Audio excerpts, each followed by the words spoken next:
서울 광진구가 국회의원 이정원입니다. 앞선 국민의힘 의원의 질의 답변 과정에서 유일임 증인은 민원인의 정보 유출은 방심위의 신뢰도를 떨어뜨리는 일이라고 답변하셨습니다. 기억하시죠? 조금 전의 일이니까. 예, 그렇습니다. 네. 자, 그렇다고 한다면 민원인의 정보 유출이 신뢰도를 떨어뜨리는 건데 지인들, 가족과 친척들이 제기한 민원을 위원장이 회피 신청도 하지 않고 직접 심의해가지고 징계를 때린 것은 방심위의 신뢰도를 떨어뜨리는 거라고 전혀 생각하지 않습니까? 의원님 답변해도 되겠습니까? 네, 답변하십시오. 제가 민원을 몇 번이나 말씀드리지만 누가 신청했는지 모르고 심의했는데 누가 신청한지 모르고 예. 자발적으로 했다 알 수도 없다. 예. 네, 제가 앞서서 한번 영상을 틀어드렸었죠. 작년 12월 25일 MBC에서 보도한 영상 다시 한번 준비됐으면 보시겠습니다. 잘 보십시오. 네, 동서가 한 얘기입니다. 인터뷰.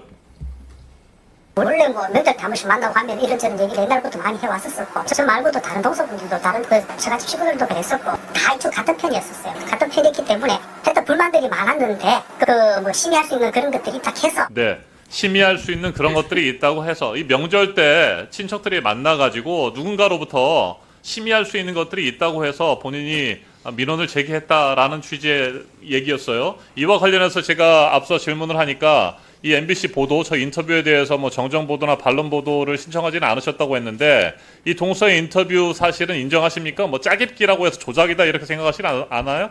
어때요? 동서가 인터뷰한 건 사실입니다. 인터뷰한 건 사실이죠. 네. 심의할 수 있는 그런 것들이 있다고 해서 아니, 그러면 그거는 잠깐만요. 제가 질문한 거 답변하십시오. 류일임 위원장이 그 동서를 비롯해서 친척들에게 심의할 수 있는 것들이 있으니까 민원 제기하라는 말을 했습니까? 안 했습니까? 답변 드려도 되겠습니까? 했습니까? 안 했습니까? 그것만 제가 답변하십시오. 하는 일반적인 얘기입니다. 아니, 일반적인 게 아니고 국민 누구나 아무도- 가짜 뉴스에 아무도 대한 얘기 안 민원을 했어요? 신청할 수 있으니까 아니, 그럼 이 동서가 관심을 갖고 민원을 하라는 거였습니다. 동서가 그것도 특정 민원을 하라고 제시한 적은 잠깐만요. 없습니다. 잠깐만요.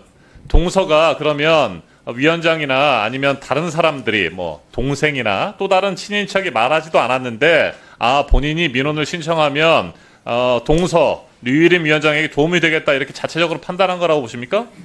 그렇지 않겠습니까? 오케이, 제가 참- 위원장으로 있으니까 네. 주변에 놔두는 가짜 뉴스가 있으면 자발적으로 그렇게 충분히 신청할 수 있는 변명을 거 하실지 아니겠습니까? 모르겠습니다만 사전에 공모하지 않고서 오타까지 똑같은 민원들이 들어올 수는 없는 겁니다.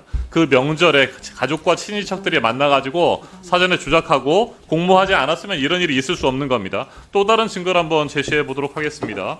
박우기 씨 아시죠? 네, 지인입니다.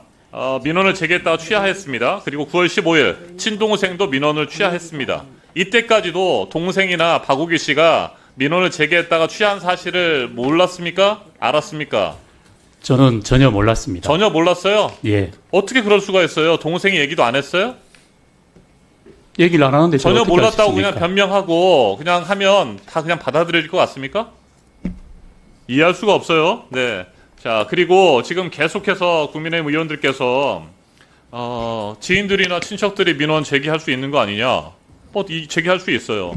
자, 그럼에도 불구하고 법원이 2019년 서울행정법원이 왜 이런 판결을 내렸겠습니까? 방심위는 다른 기관보다 훨씬 높은 수준의 공정성과 공공성이 요구되는 기관이다. 따라서 청부 민원 혹은 대리 민원과 같은 비정상적인 방식의 민원 제기는 방심위에 대한 대외 신뢰도를 악화시키는 심각한 비위다. 이렇게 명확하게 법원이 판결을 내린 겁니다.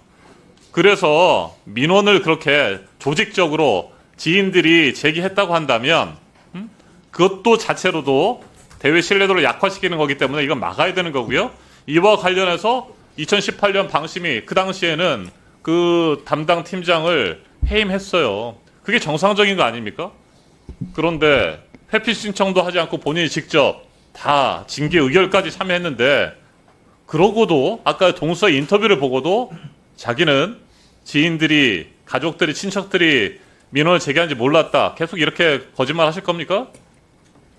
답변 드려도 되겠습니까, 의원님? 짧게 답하십시오. 예. 그 해고된 위원의 경우는 다른 사람의 명의를 도용해서 자, 그러면 대리 민원을 신청한 사실이 드러났기 때문에 다른 그렇지만 사람의 검찰에서도 명의를 불기소 도용한 건 처분받는 일입니다. 괜찮고 아는 사람들이 다 짜깁기를 해서 공모해서 오타까지 똑같은 복부태 민원들을 제기하는 것은 문제가 없다.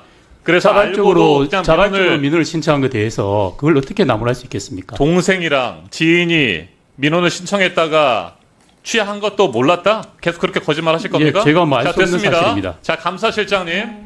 잠깐만 시간 멈춰주시고요. 류일임 증인, 가족이라든지 지인들과의 그런 관계에 대해서 몰랐다라고 한다면 그럼 가족이나 지인들과의 통화 기록을 제출할 수 있습니까? 민원인들과의 관계 확인을 위해서 가족관계 증명서라도 권익위에 제출했어야 되는데 왜 그건 거부했습니까? 개인정보가 포함되어 있기 때문입니다. 개인정보가 포함됐기 때문에요. 그렇습니다. 네, 가족관계를 확인서를 바탕으로 해서 민원인들과의 관계 이런 것들을 확인할 수 있는 건데 권익위가 다른 사례에서는 그걸 받았단 말이에요. 자, 박중현 감사실장님. 예. 가족관계 확인했습니까? 민원을 제기한 류일임 위원장의 가족이 방심위 직원들을 고소했다는 얘기도 있어요. 네, 아까 그 민원인이 신고했다는 얘기도 결국에는 류일임 증인의 가족들 아닙니까? 친인척들, 지인들? 맞습니까? 아닙니까? 구체적인 내용은 말씀드리지 못하겠지만 감사 중이기 때문입니다. 그러나 참고인들과 위원장 간의 진술이 다릅니다. 거기에 대해서는 사실 확인을 지금 하고 있습니다. 어디까지 사실 확인을 그 구체적인 내용에 대해서는 말씀드리기 어렵습니다. 권익위에 조사기한 연장하는 공문을 보내셨죠? 예, 그렇습니다. 연장한 이유가 뭡니까? 지금 바로 말씀드린 것처럼 참고인 5명, 위원장의 2차례에 걸쳐서 총 7번의 진술을 받았습니다. 근데 내용이 또 다릅니다. 네, 서로 다른 이견들이 있으면 계속해서 기한 연장하면서 시간만 끌 겁니까? 이거 언제까지 연장해도 된다는 게 있으면 무기한 연장해도 된다고. 그러니까 연장 기간은 그 법에 있지는 않습니다. 그러나 저는 통상적인 시간 안에 처리해야 된다고 보여집니다. 그러면 류일임 위원장 조사했습니까? 조사했다고 분명히 그 말씀드렸습니다. 가족관계에 대해서는 구체적인 내용에 대해서는 말씀드리기 어렵습니다. 감사 중이기 때문에. 언제까지 그러면 조사할 겁니까? 현재까지는 구체적인 또 일정까지도 말씀드리기 좀 어렵습니다. 말씀드리기 좀 어렵다고 생각합니다. 그러니까 계속해서 그렇게 시간만 끌 저는 무기한 연장할 그런 사안이 아니라고 생각합니다. 그러면 빨리빨리 결론을 내리시고요. 가족관계도 확인하셔야 되는 겁니다. 영상을 시청해 주셔서 고맙습니다.